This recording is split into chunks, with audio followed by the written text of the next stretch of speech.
right,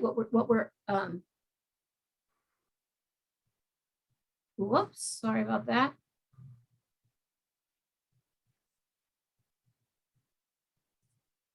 There it goes, sorry, wrong click on my mouse. So you can see that, you know, it shows the monitor height, about 2/3 up is what eye level is where your monitor should be. You can see in either seated or standing that the shoulders are down and relaxed. Your elbows are at about a 90-degree angle and your wrists are in a neutral position. You can see the person that's sitting in the chair, they're sitting all the way back in their chair. They're utilizing that backrest. They're maintaining the curves of their spine and their feet are supported on the floor or on a stool. So that, and then the same thing when you're standing, you want the same, you know, setup that you are allowing everything to be at neutral. You know, again, the monitor height has to be proper. You want your elbows and your shoulders to be relaxed. Your elbows are at that 90-degree angle and your wrists are in a relaxed position. We want to minimize pressure points. So if your desk surface or your table surface, whatever you're using, has a hard edge, one way to eliminate that is to use a gel, whoops, touchy mouse, to have a gel wrist rest. You can easily buy them there. You know, most of the things I will say that you can get them on Amazon. They're all under $50 or less. Most of them are under $20 or less. Having a wrist rest on the edge of your desk just stops your arms when they're resting to be resting on that hard edge surface, which can cause some kind of nerve compressions in your hands, cause some numbness or tingling in your fingers, things like that. They make them for your mouse pad as well as for your keyboard. And there are ergonomic keyboards that have them as part of the built-in part of them, so that it elevates your wrist just slightly off the surface where you're sitting. One of the biggest things is to move and stretch and exercise. So regardless of what position we're working in, there is not one posture that's absolute. So we want to be able to make sure we can alternate things. You can sit or you can stand. But even so, if you don't have a standing desk, that's fine. And you don't, or if you have a standing desk or a standing desk and a sitting desk, you can alternate between. But if you don't have a standing desk and you just sit, that's fine. But just remember that you need to get up every once in a while. So, you know, every hour or so, make sure you get up, use the restroom, you know, just stretch, you know, reach around, stand up, stretch your arms, stretch your legs from where they're sitting. You know, you can move your legs under your desk, things like that. We want to try and compensate for the way we're in a position for an extended period of time. So you don't want to be in the same position all day long. We want to be able to alternate those positions so to relieve some of the stresses that we put on our body while we're sitting there for an extended period or standing there for an extended period. So this is ideally what a workstation looks like. You know, this is the perfect workstation. You know, someone's sitting at their desk. Again, you can see the angle of the monitor, that the monitor is straight in front of them. They have a wrist rest. You know, their shoulders are relaxed. Their elbows are at a 90-degree angle. They're utilizing all the curves of their chair for lumbar support. You know, their feet are on a footrest, so they're touching the ground. You know, everything is at proper height here. So, you know, this is what's great in an ideal world. But we all know that we don't live in an ideal world. So, you know, COVID threw a lot of us home to work at a home workstation, and maybe you didn't have a setup of a computer desk or things like that. So you're utilizing your dining room table and you're telling me you're using your dining room chair and that's not adjustable, and that's okay. So you want to make sure, so if you need to elevate your height to be so your dining room table is obviously stationary, so it's not a movable surface. Whatever height it's at, it's at. So you either can get a chair that's adjustable, you can use your dining room chair, you can add pillows to that chair to elevate your height, to make sure that you're in an elevated position. You can use a towel roll in your low back on the back of that chair to give you a lumbar support if it's just a straight backed, you know, standard dining room chair. If your feet don't hit the floor when you get yourself at the right height for your desk, then you want to put something under your feet, whether that be an actual footrest, whether it's a book, whether it's the telephone book that nobody uses anymore, but they still insist on delivering to our homes. It's a box, you know, whatever you have, you can put your feet on. The same thing goes with your monitor. If your monitor is not adjustable so you can raise it up, put something under it. So if it's at its extreme and it doesn't go any further or it's not adjustable, in an office setting, we always say throw a couple reams of paper under it. Paper's cheap, it's easy to find. You can throw a couple books, whatever you have laying around, you know, that can elevate that monitor safely so it's still sturdy, but it can elevate it up to a proper eye level for you. Question. Yep. Display angle, shouldn't that be 90 degrees? Oh, the display angle. So the display angle here is just means that it's at a 5 to 20 degree tilt. So it's not straight up 90-degree vertical. There is it does allow for you to have a little bit of an angle just because it reduces glare. Okay, So that 5 to 20 degree tilt is for glare reduction. So you don't get, so, and then there's been a lot of talk lately about use of the glasses for blue light because of looking at screen time and things like that. So, or you can get an anti-glare reduction on your screen. It's just a cover that covers your screen for glare reduction. And some new computers have built-in glare reduction as well that you can adjust their light for them. Yeah, I have a question as well. Yep, go ahead. I presume that with a laptop, the thing that you want to focus on then is the position of the keyboard rather than the position of the display. Right. So let me just click back here. So if you look at this one here on the right-hand side where it has the laptop.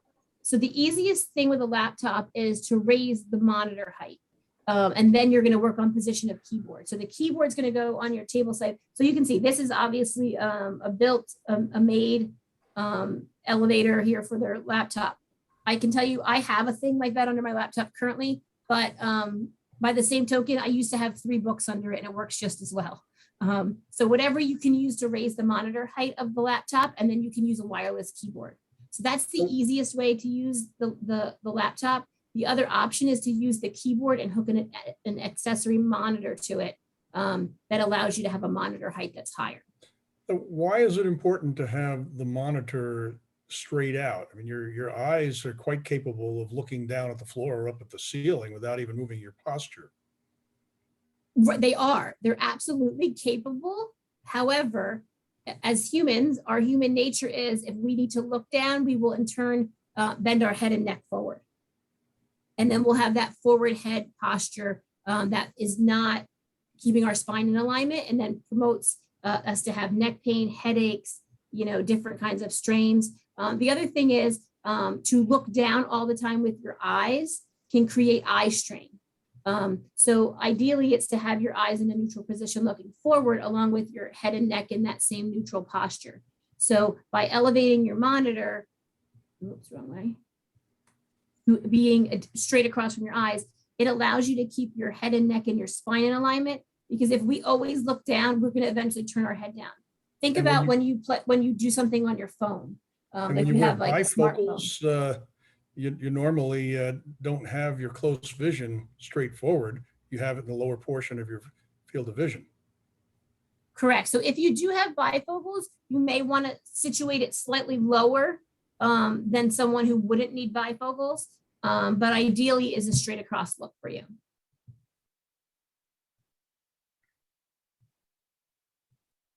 And like I said, so if we have to look down all the time, we'll put our head and neck forward and down, and then that creates that forward head, rounded shoulder posture that in turn creates a lot of postural strain and then causes pain and issues. So that's kind of like an overview of everything I went through. So other questions? I'll stick my nose in here a little bit, Lori. Go ahead.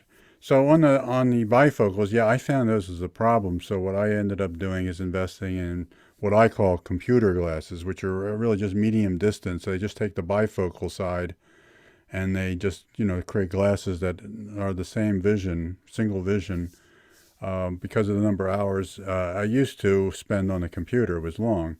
And they worked out. They're just an extra expense, however. So you have another set of frames and lenses to maintain. But that worked. That's how I solved that particular problem.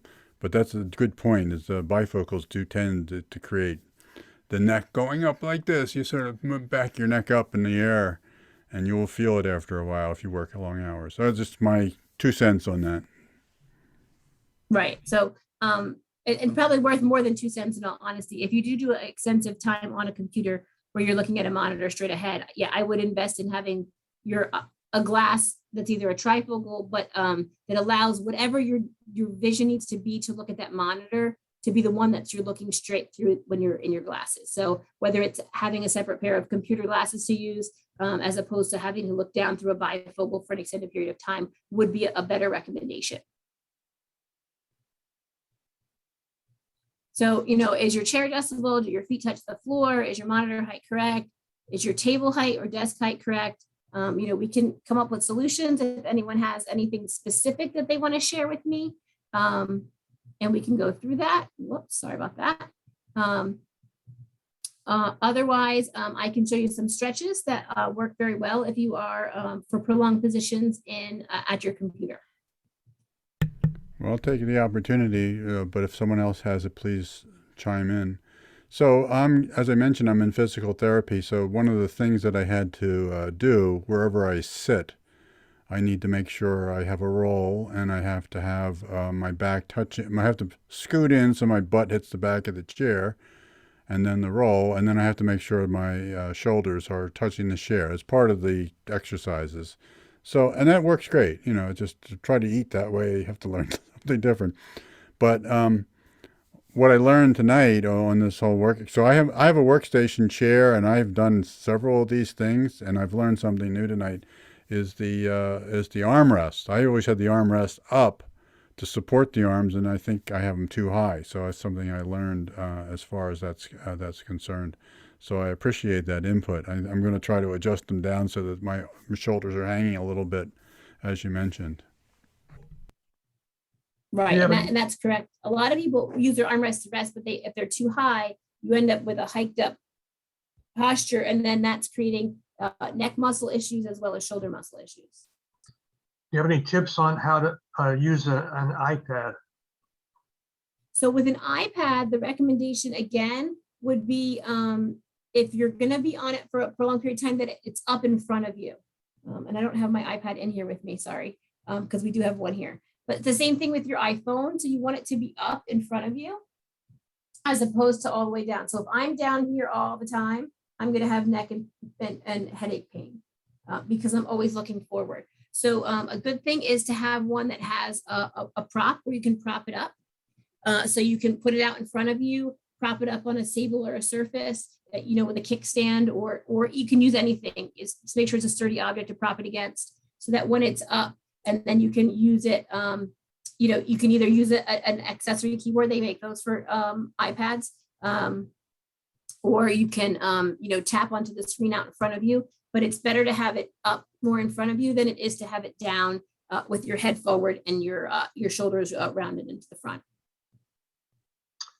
What's your opinion on touch screens? In other words, laptops nowadays have screens where you touch things. Isn't that kind of like hard on your wrists and stuff like that?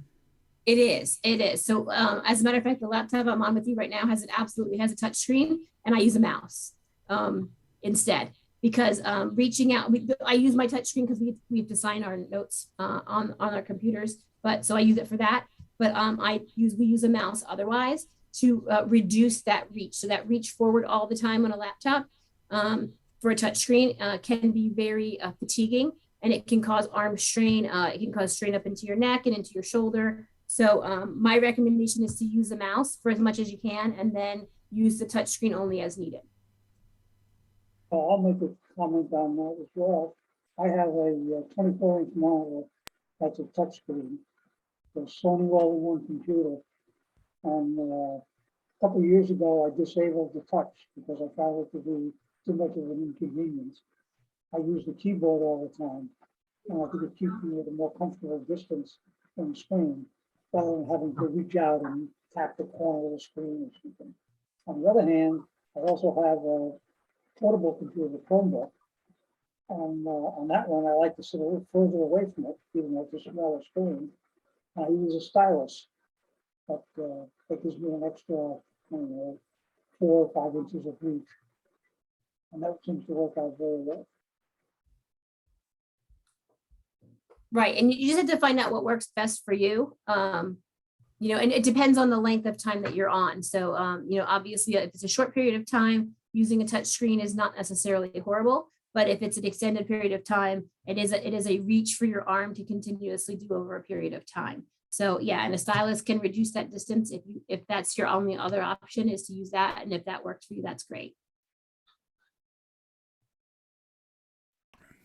I got another one for you. We're going to let you go to your next subject too easily.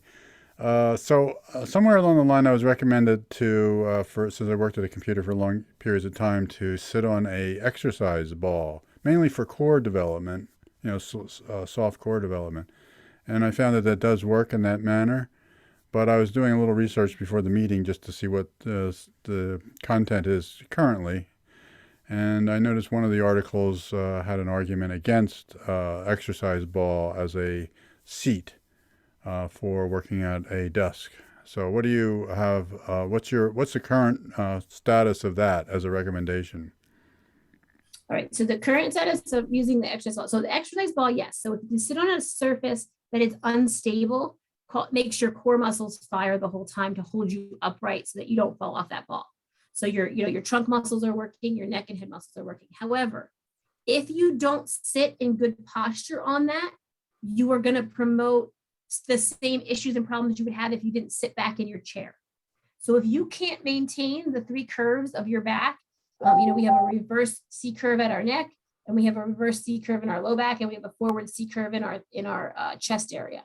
So if you can't maintain those curves and instead you slouch forward on that ball, you're not going to fall off, but you're also not in good posture anymore. So the thought process behind sitting on the ball is to strengthen your core, which is great, and that does work for that. But if you're putting the rest of your spine in compromise by not sitting in good posture because you can't maintain that because your core isn't strong enough, then it's not the right thing for you, and you need to be in a chair that's giving you support. The other school of thought is that doing that for an extended period of time is going to cause muscle fatigue.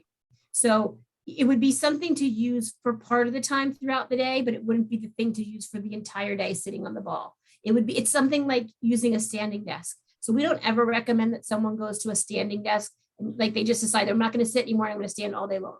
That's not the best idea either, because we're not moving around. The best idea is to alternate positions if we can, and then shift and move as we're able to. So the same thing goes with the ball. If we sit on the ball for a prolonged period of time and then we're slouching and into bad posture, we're not making ourselves any better than where we were when we started. Come out of the chair maybe and sit on the ball for an hour or so. And then as you feel like your muscles are fatiguing and you're not holding good posture, then it's recommended to go back into the chair where you have that lumbar support and that back support. You're keeping your shoulders back and your head back and things like that. Because if you're not watching yourself in a mirror, you don't know when you're slouching. But I'll give you a little tip that I use, and it works for computers as well as it does for, I use this tip for people in their car when they're driving. So a lot of people drive, forward with their steering wheels and their heads down. And so I always say, sit in your car with good posture, sit back in your seat, just like you would at your computer, use that back, the back of the seat like it's meant to be used for, crank out your lumbar roll, whatever you need to do with your head and shoulders back, and now adjust your rear view mirror. If you're driving along and you can't see in that rear view mirror anymore, don't adjust the mirror, adjust you. It means that you're now slouching or moving out of good posture. The same applies to your computer. If you adjust your monitor and everything so it's right when you're in good posture, and then you're an hour or two into work and you're like, man, why do I feel like I'm always looking up at my monitor? I'm looking down. Adjust you. That means that you have lost that good posture and you are no longer sitting in proper posture. You need to adjust back to where your proper posture is.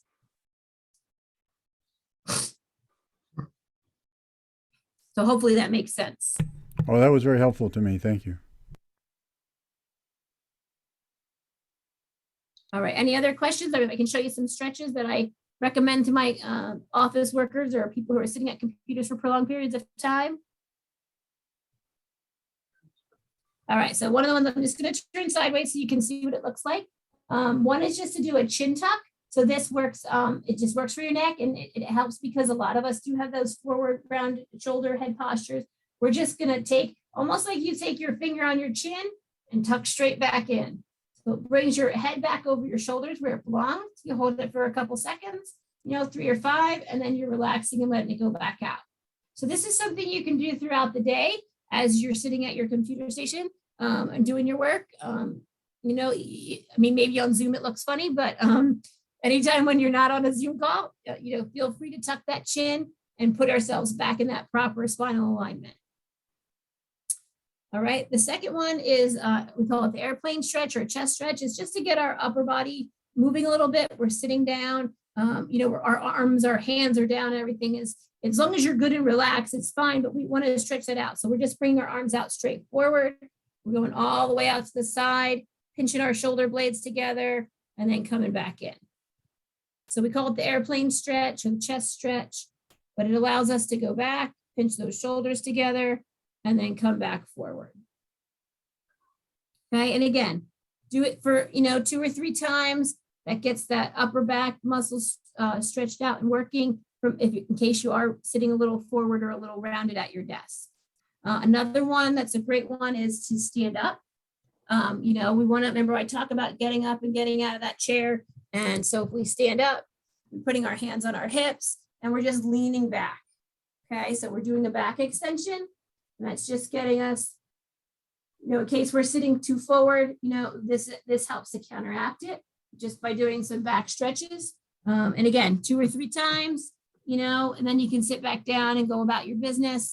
And, you've gotten out of your chair, you've stood up, you've made a few moves, and gotten those legs moving a little bit. Another is a shoulder stretch. I think I saw someone actually doing it before, where you're going to reach across your body. You're going to kind of push on your own elbow, get a good stretch in your shoulder, hold it for a few seconds and let it relax. Then you can switch and do it on your other side. You can hold it for about 5 or 10 seconds. You're going to do about 3 on each side. That's going to help stretch out your upper back here across your shoulder and down your arm, where you should be feeling it when you're doing that stretch.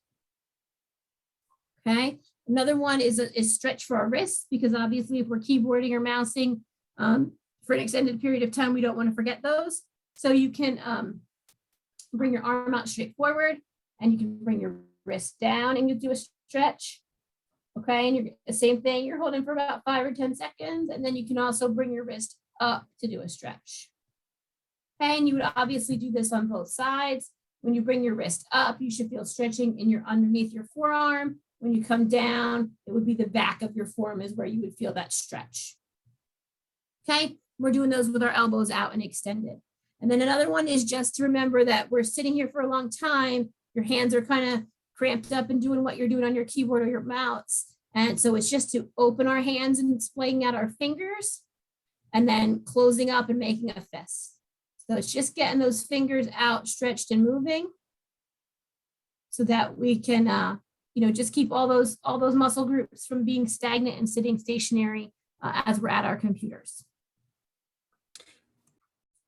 There's one other exercise that I've learned as a guitarist who plays finger style. You do have your fingers typically bent in the same position you are when you're on a keyboard. And one of the things that works for that is to open your fingers under resistance. So for example, I'm trying to open this hand, but I'm grabbing with the other hand and providing resistance as I open it. The same thing with the other. And then you do the same thing, open them, side to side. Right. Yes, and that works well. I know people who had focal dystonia and to the point where they couldn't use the hand at all. It feels like carpal tunnel. And that exercise was something that brought it back for them. Yeah, so just opening and closing the hands gives some of that same thing, but what you're saying gives a little extra pressure. So that gives a different kind of feedback to our neurological system when you're pushing against something with resistance. So that gives a little extra feedback if you would have a dystonia or some kind of neurological or sensation issue. Mm-hmm.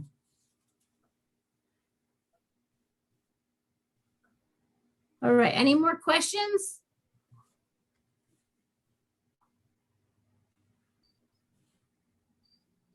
All right, well, I thank you for your time. I appreciate you inviting me here tonight. I hope you learned something. If you would ever have any problems or questions, Kessler is always available to you. And we have plenty of information on, ergonomics and assessment and setting up. And we even go out and do ergonomic assessments for patients in their homes and have them take pictures and things. And we help them get set up the best they can, along with then giving them the exercises or things that they need recover from whatever kind of issue they may have caused with their improper setups. So if you need us, you can find us. If you scan that QR code at the beginning, it showed us where you are, but we're always available. You can find us on the web. We're there. And Alonzo said, we have the one in the Flemington office. We have one in Annandale. I'm here in Phillipsburg. So there are quite a few local offices to the area where any of us would be glad to help you if we can. I noticed the one on my own. Yeah, I usually mute the mic and then forget. The one in Phillipsburg, I was up there a couple weekends ago for someone else who needed to go to the urgent care across the street. Yes.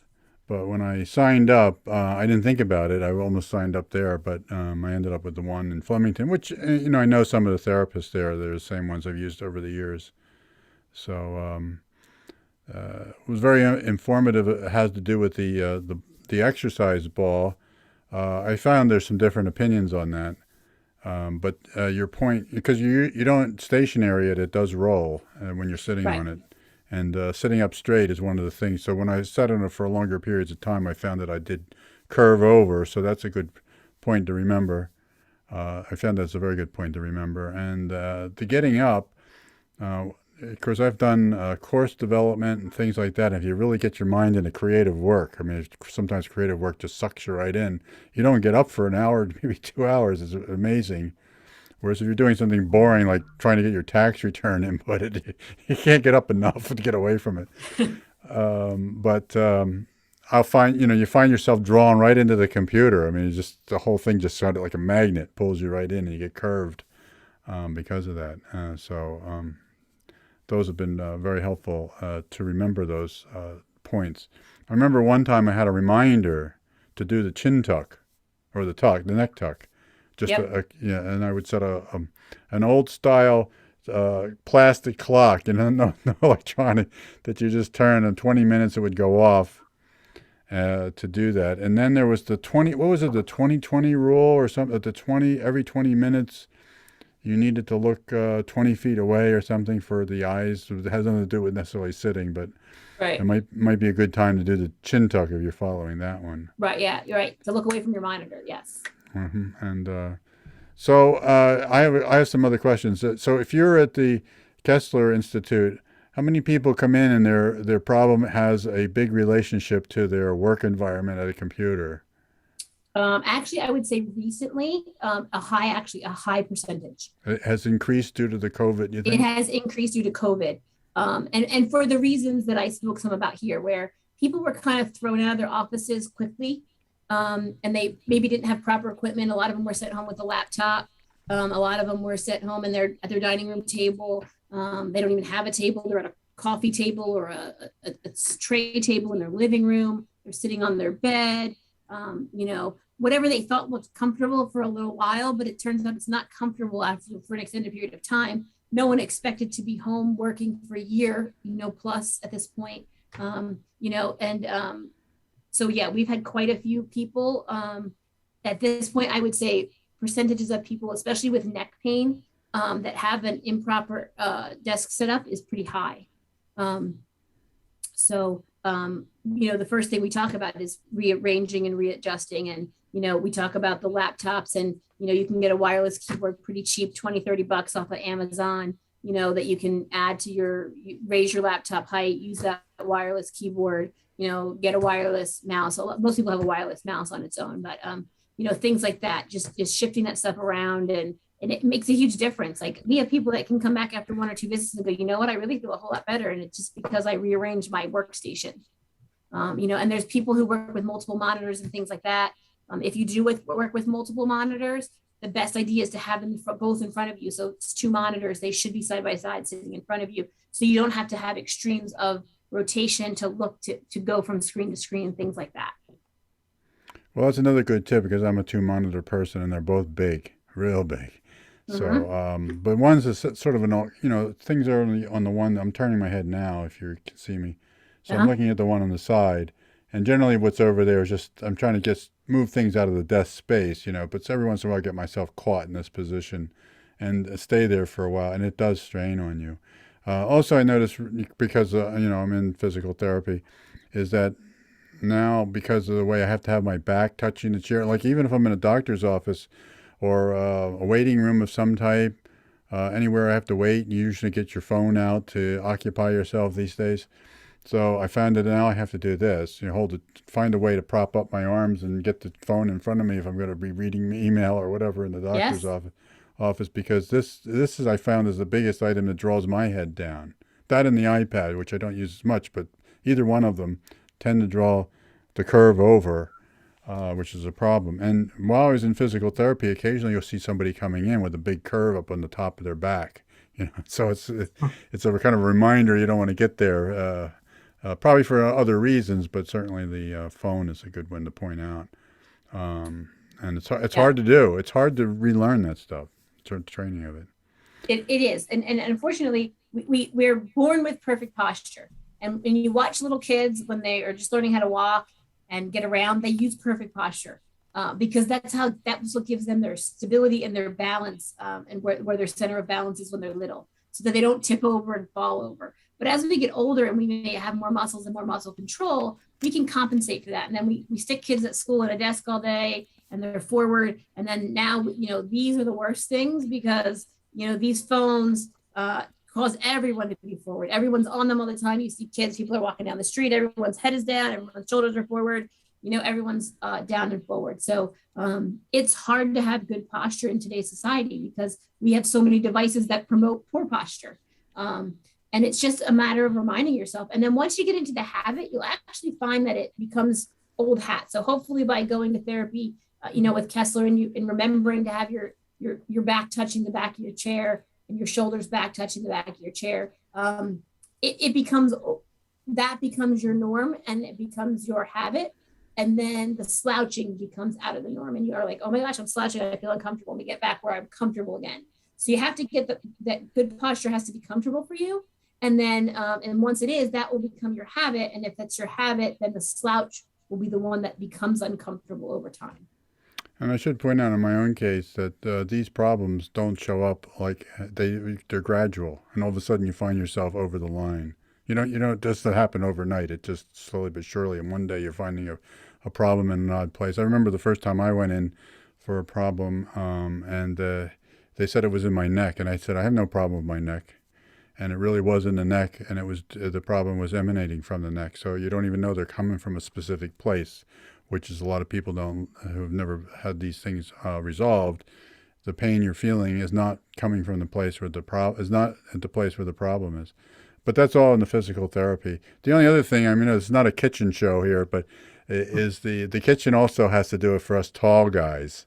So that's part of the reason why I'm in. So the kitchen's another area where you tend to, if you have to work in a kitchen for any long periods of time as a job, I can imagine it's a real problem too. Right, you are correct, yeah. So we have other questions or Yes, I'm sorry. I have another one. Yeah, so questions or discussion, put in your own 2 cents. That's the kind of the group we are. People just put their own 2 cents into things. So go ahead, George, I think it was. A while ago, I was having difficulty where I started getting numbness in my hands and pain in my wrist, similar to, I guess, what people would describe as carpal tunnel. And my PCP recommended physical therapy. And I went to a physical therapist and he pointed out that there were some issues with my cervical spine, did a bunch of manipulations and gave me exercises to get proper posture in that and to relieve some of the strain there.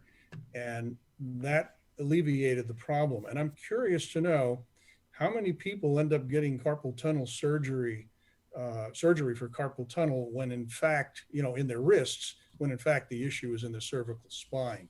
Is that something that you find is fairly common? Actually, no. And the reason is this. So there are plenty of people who feel they have carpal tunnel and it may be a neck problem like happened in your instance. However, because of that, so if we have a problem, so you can have people have their foot go numb and they're like, something wrong with my foot. And they go to the foot doctor. He goes, oh, there's something wrong with your foot. You have a back problem, So the same thing goes with your arms and your neck. So if your hand goes numb, or people will say, oh, it's carpal tunnel. There is very specific distributions that carpal tunnel follows. So typically, if it's true carpal tunnel, you'll get numbness in your first 3 fingers. So it will affect your thumb, your index finger, and really only the 1/2 of your middle finger.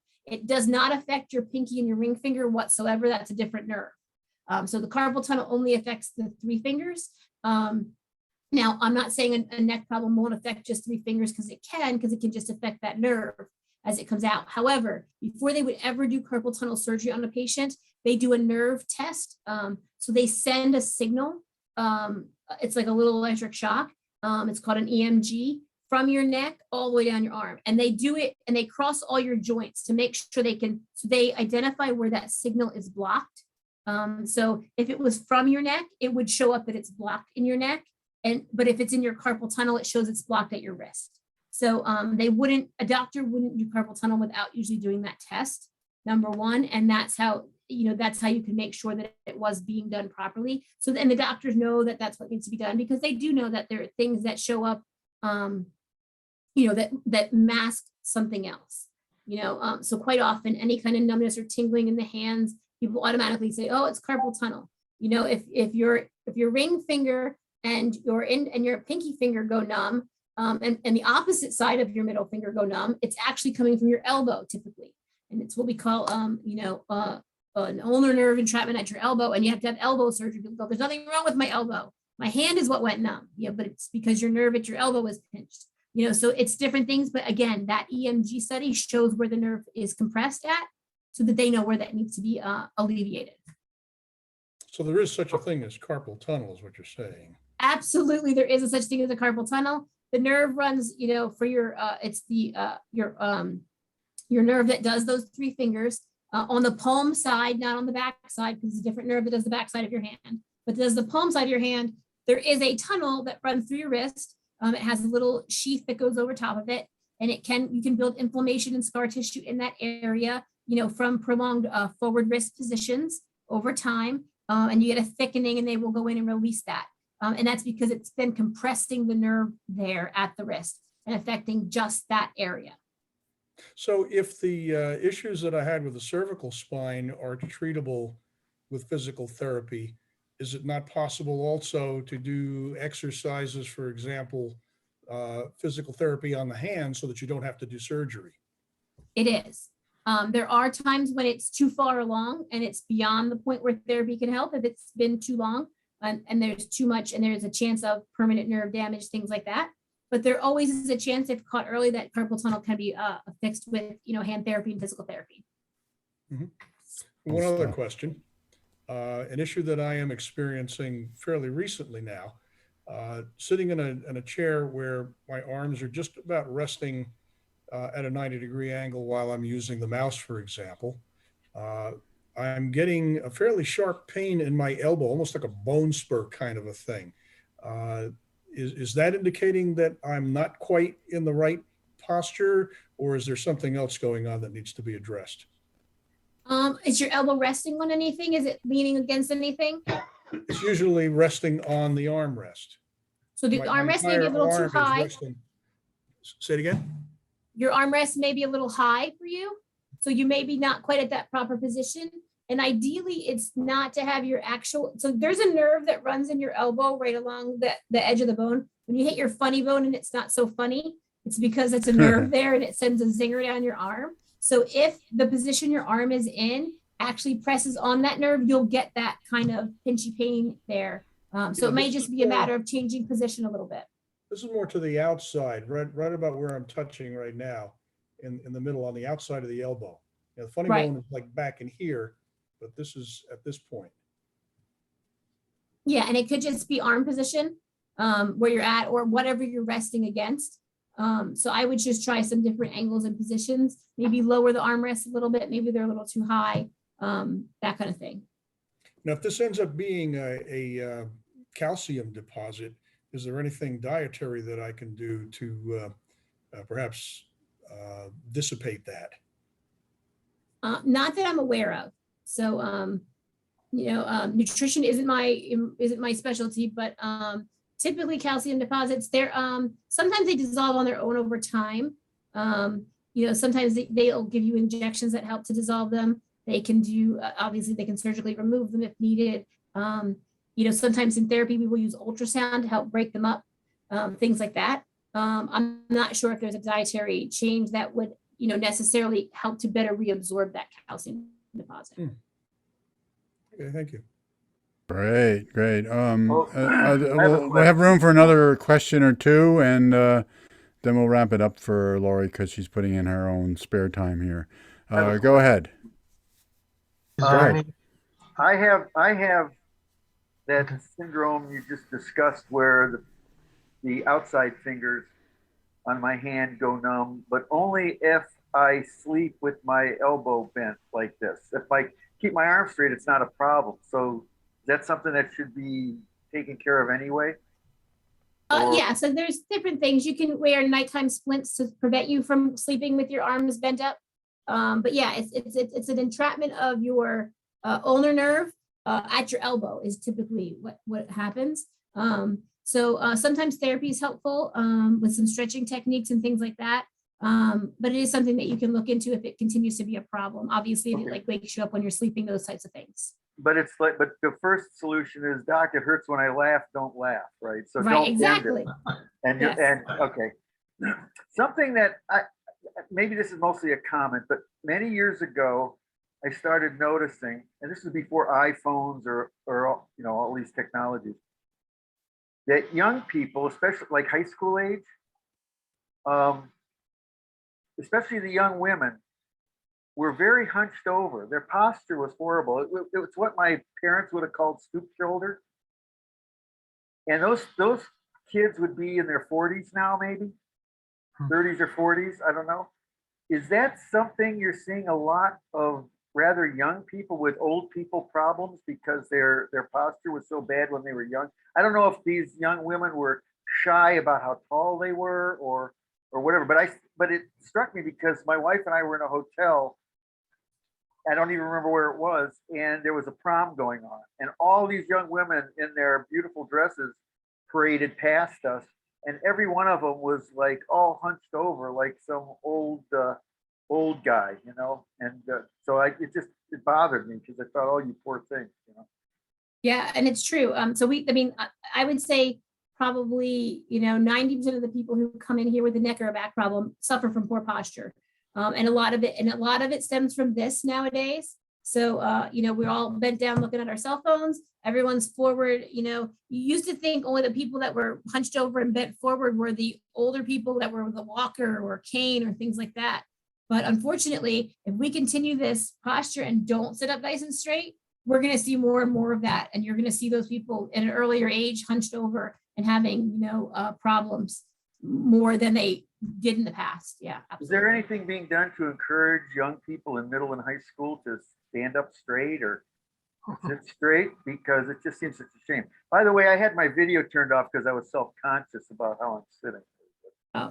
I was taking note. I was taking note there, John. Taking notes on everybody's picture. I'm writing them down. That's right. Yeah, we're not. I'm not analyzing everyone's posture as I talk. She's not, but I am. Yeah.